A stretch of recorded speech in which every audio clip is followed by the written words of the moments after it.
حضور کی شان اقدس اور عقیدہ رسالت کا ایک باب اور ہے، وہ یہ کہ آج ہم میں سے کئی لوگ ہم میں اس بات سے بھی گھبراتے ہیں کہ حضور کو وسیلہ بنانا چاہیے یا نہیں۔ آقا اپنی پیدائش سے پہلے بھی پوری کائنات کا وسیلہ تھے، ولادت کے بعد بھی ساری کائنات کا وسیلہ ہیں، اور وفات کے بعد بھی قیامت تک حضور ساری کائنات کا وسیلہ ہے۔ آپ سمجھے میری بات؟ اور یہ خیال کہ توسل کا کوئی بیان نہیں ہے عقیدہ دین میں اور توحید میں، یہ بھی انکار۔ وسیلہ کا لفظ کسی نے نہیں کرا، خود وسیلہ کا لفظ قرآن نے دیا ہے، اور ارشاد فرمایا گیا یا ایھا الذین آمنوا اتقوا اللہ وابتغوا الیہ الوسیلہ وجاہدوا فی سبیلہ لعلکم تفلحون۔ ایمان والو، اللہ سے ڈرو اور اللہ کا قرب پانے کے لیے اس تک کوئی وسیلہ تلاش کرو۔ سورہ مائدہ آیت نمبر 35، پھر اللہ پاک نے فرمایا اولئک الذین یدعون یبتغون الی ربہم الوسیلہ ایہم اقرب ویرجون رحمتہ۔ یہ لوگ جو پوجا کرتے، عبادت کرتے ہیں، کچھ لوگ ملائکہ کی، فرشتوں کی پوجا کرتے ہیں، کچھ لوگ جنات کی کرتے تھے، کچھ لوگ حضرت عیسیٰ کی، کچھ حضرت عزیر کی، کچھ ان کے بت بنا کے پوجا کرتے۔ قرآن نے کہا جن کی یہ عبادت کرتے ہیں، خواہ وہ حضرت عیسیٰ ہیں یا حضرت عزیر، خواہ وہ جنات ہیں یا ملائکہ جن کے بت بنا کے عبادت کرتے ہیں، قرآن نے کہا ان کا اپنا عالم یہ ہے کہ یبتغون الی ربہم الوسیلہ، وہ خود خدا کا قرب چاہنے کے لیے وسیلہ تلاش کرتے ہیں۔ ایہم اقرب، کہ کون خدا کے زیادہ قریب ہے تاکہ اسے وسیلہ بنائے اور خدا کا قرب پالے۔ تو قرآن مجید نے اللہ کے مقرب بندوں کو وسیلہ بنانا قرآن نے نص کے ذریعے واجب بنا دیا۔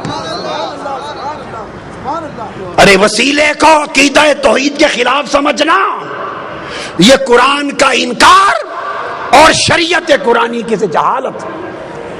پوچھو حضرت یوسف علیہ السلام سے، جب ان کے والد حضرت یعقوب علیہ السلام کی بینائی چلی گئی تھی اور ان کے 11 بھائی حاضر ہوئے مصر میں، جب وہ وزیر تھے، بادشاہ تھے مصر کے، اور بتایا کہ حضرت یعقوب آپ کے والد آپ کے غم میں، جب ملاقات ہو گئی تھی، غم میں رو رو کے بینائی دے بیٹھے۔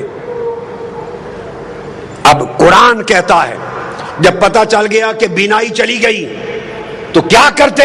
یوسف علیہ السلام ہاتھ اٹھا کے دعا کرتے، عرض کرتے باری تعالیٰ میرے والد حضرت یعقوب کی بینائی لوٹا دے۔ آج صرف یہی طریقہ بتایا جاتا ہے نا، صرف یہ۔ تو یوسف علیہ السلام نے یہ کام نہیں کیا، کر سکتے تھے۔ اللہ کے پیغمبر سے بہتر توحید کو کون جانتا ہے؟ کرتے باری تعالیٰ میرے باپ یعقوب کو بینائی دے دے۔ حضرت یعقوب علیہ السلام خود نبی ہیں، خود نبی، وہ خود دعا کرتے مولا مجھے بینائی دے دے۔ نہ حضرت یعقوب نے خود براہ راست دعا کی، نہ حضرت یوسف علیہ السلام نے کی۔ تو کیا کیا؟ جب پتہ چلا کہ بینائی چلی گئی، اپنا قمیض اتار کے دے دیا۔ قمیض اتار کر قرآن کہتا ہے اذهبوا بقمیصی ھذا فالقوه علی وجه ابیات بصیرا فلما ان جاء البشیر فالقاه علی وجهه فارتد بصیرا۔ اپنا قمیض اتارا جو حضرت ابراہیم علیہ السلام کے وقت سے ان کے پاس چلا آتا تھا، اتار کے قمیض دیا اور کہا یہ میرا قمیض میرے والد حضرت یعقوب کے چہرے آنکھوں پہ رکھنا، اس کے وسیلے سے بینائی آ جائے گی۔ قرآن بول رہا ہوں، پر وہ قرآن بتاتا ہے کہ جب وہ قمیض لے کے بھائی آیا، حضرت یعقوب کے چہرے پہ رکھا، حضرت یوسف کے قمیض کے وسیلے سے بینائی لوٹ آئی۔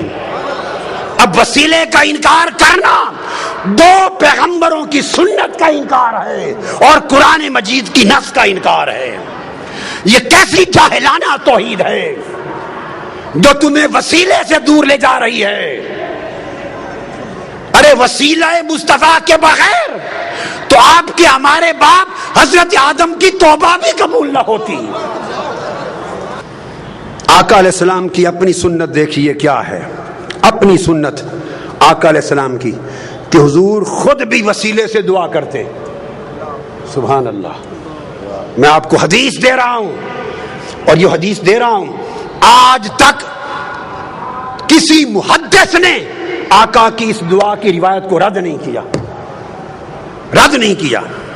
اور وہ دعا کیا ہے کہ سیدنا علی المرتضیٰ کرم اللہ وجہ الکریم کی والدہ ماجدہ جب وفات پا گئی، حضرت فاطمہ بنت اسد بن ہاشم آقا علیہ السلام کی چچی تھی، پالا تھا، پیار کیا تھا.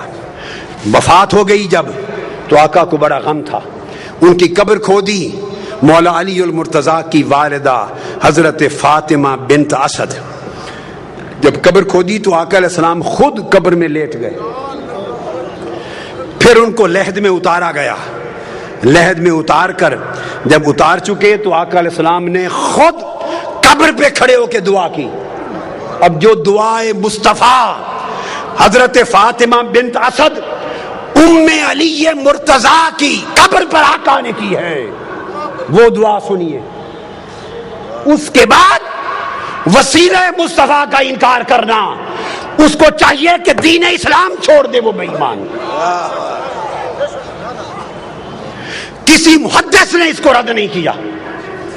آپ نے دعا کی اور دعا کی اللہم اللذیم اللہ الذی یحیی و یمیت وہو حی لا یموت اغفر لأمی فاطمہ بنت اسد ولقنہا حجتہا. اے اللہ جو زندہ اور سلامت ہے اور قائم و دائم ہے، جو فوت نہیں ہوتا، میری ماں فاطمہ بن اسد کی بخشش فرما، اس کو اس کے کلمہ کی تلقین فرما. اور آگے وَوَسِّعْ عَلَيْهَا مَدْخَلَهَا، اس کی قبر کو اس پر وسیع کر دے بے حق کے نبی کا، تجھے تیرے نبی محمد مصطفیٰ کا وسیلہ. آقا علیہ السلام دعا کر رہے ہیں، فرمایا وَسِّعْ عَلَيْهَا مَدْخَلَهَا بِحَقِّ نَبِيِّكَ، بالا باری تعالیٰ تجھے میرا واسطہ، میرا وسیلہ محمد مصطفیٰ کا وسیلہ اس کی قبر کو وسیع کر دے. والانبیاء الذین من قبلی، اور ان سب نبیوں کا واسطہ وسیلہ جو مجھ سے پہلے ہوئے. اب یہ کہنا کہ اس طریقے سے دعا کرنا جائز نہیں کہ نبی کے واسطے سے بخش دے، نبیوں کے واسطے سے بخش دے، فلاں کے وسط کے وسیلے سے بخش دے، ایسا اگر کوئی شخص کہے تو اس سے بڑا جاہل کوئی نہیں ہے قرآن اور حدیث کا. آقا علیہ السلام نے سنت بنایا.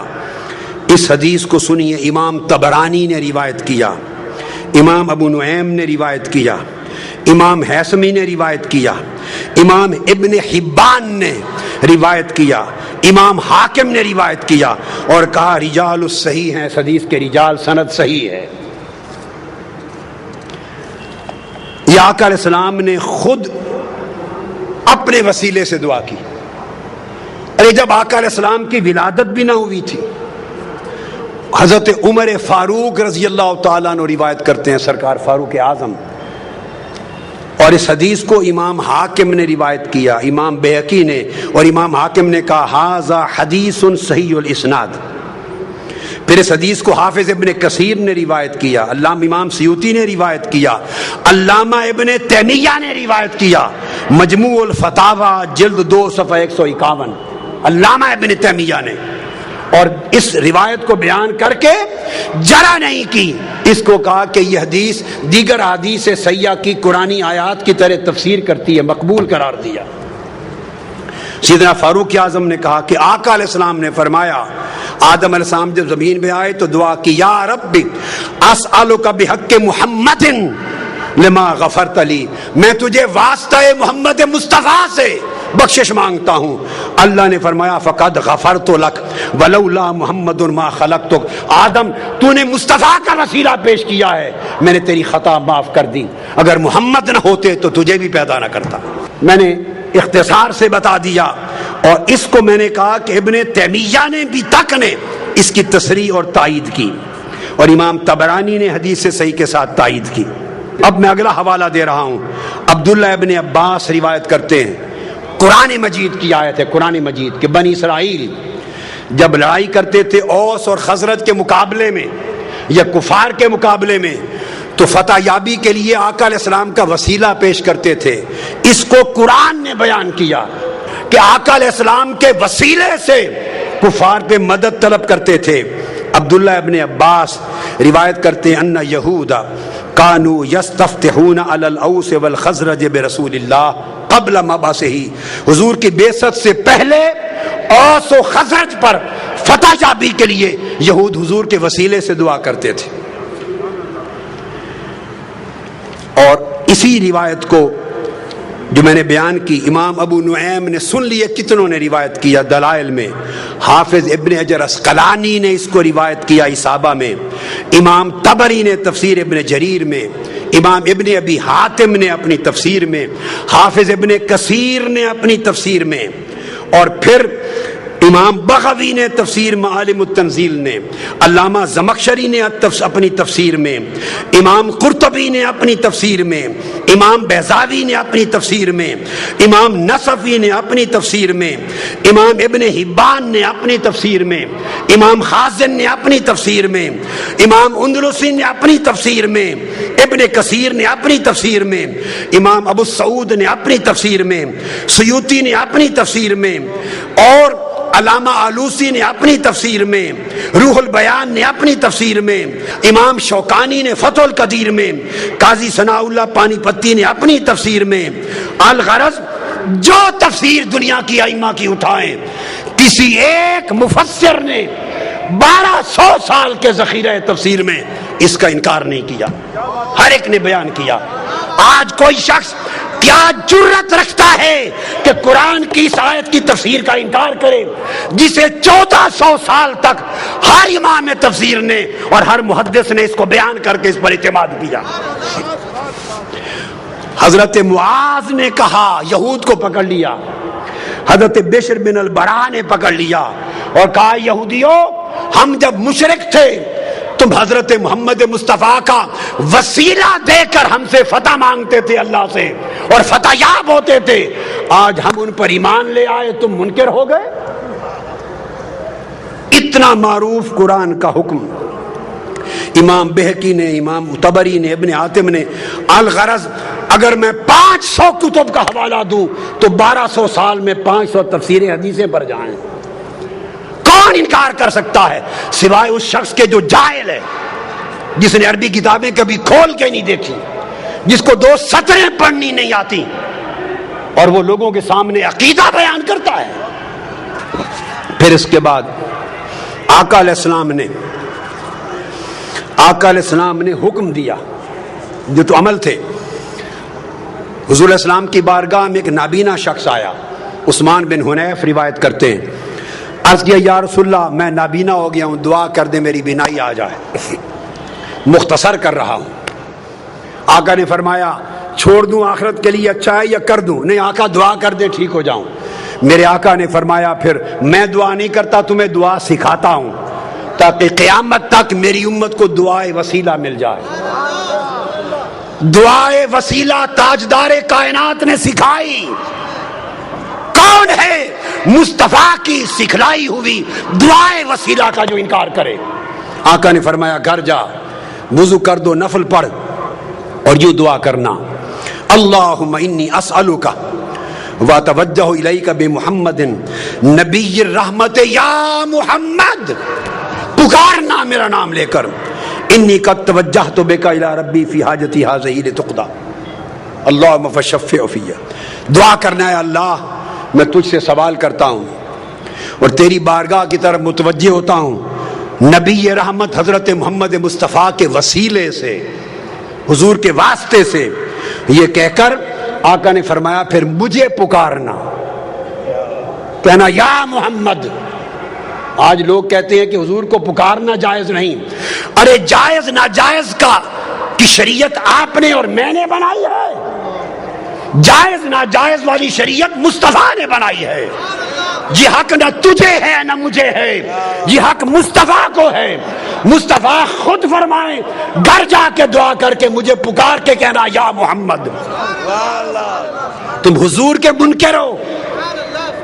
یہ کہہ کر انہوں نے دعا کی یا محمد آپ کے وسیلے سے اللہ سے مانگتا ہوں. تو پھر حدیث پاک میں آتا ہے آگے اس نے حضور کے وسیلے سے دعا مانگی. عثمان بن حنیف کہتے ہیں ابھی ہم بیٹھے ہی تھے, مجلس ختم نہ ہوئی تھی کہ وہ شخص بینا ہو کر پلٹ کر آ گیا مصطفیٰ کی بارگاہ میں. حضور کے وسیلے سے دعا مانگنے کی دیر تھی کہ بینا ہی لوٹ آئی. یہ حضور کی حیات پاک تھی. اب بعض لوگ یہ کہتے ہیں کہ وفات کے بعد حضور کو نہیں پکارنا چاہیے, اور وفات کے بعد آج حضور سے نہیں مانگنا چاہیے, وفات کے بعد حضور کا کوئی وسیلہ نہیں. ارے خدا کے بندو, اپنے من گھڑت دین کو لوگوں کو بیان کر کے گمراہ نہ کرو, وہ دین بیان کرو جو مصطفیٰ نے سکھایا ہے. اب یہی حدیث امام طبرانی روایت کرتے ہیں, اور امام بیہقی روایت کرتے ہیں, امام منذری روایت کرتے ہیں, اور لکھتے ہیں حاذل حدیث حدیث صحیح. کوئی یہ نہ کہے کہ حدیث ضعیف دے رہا ہوں. ائمہ نے حدیث کو صحیح لکھا. کہتے ہیں وہی شخص